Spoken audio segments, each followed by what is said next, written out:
మంచిర్యాల జిల్లా బెల్లంపల్లిలోని నూతన కూరగాయల మార్కెట్ సముదాయంలో 54 మంది వ్యాపారులకు గదులను కేటాయించారు. బెల్లంపల్లి మున్సిపల్ కార్యాలయంలో మున్సిపల్ చైర్పర్సన్ జక్కుల శ్వేత అధ్యక్షతన జరిగిన కూరగాయల మార్కెట్ సమావేశంలో సీనియారిటీని బేస్ చేసుకుని 108 గదులకు గాను 54 గదులను లబ్ధిదారులకు ఇచ్చారు.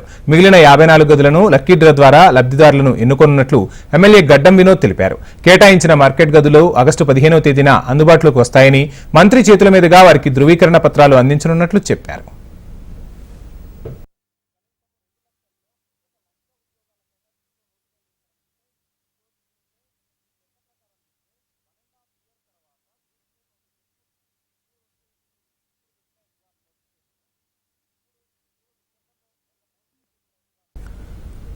మంచిర్యాల జిల్లా బెల్లంపల్లిలోని నూతన కూరగాయల మార్కెట్ సముదాయంలో 54 మంది వ్యాపారులకు గదులను కేటాయించారు. బెల్లంపల్లి మున్సిపల్ కార్యాలయంలో మున్సిపల్ చైర్పర్సన్ జక్కుల శ్వేత అధ్యక్షతన జరిగిన కూరగాయల మార్కెట్ సమావేశంలో సీనియారిటీని బేస్ చేసుకుని 108 గదులకు గాను 54 గదులను లబ్ధిదారులకు ఇచ్చారు.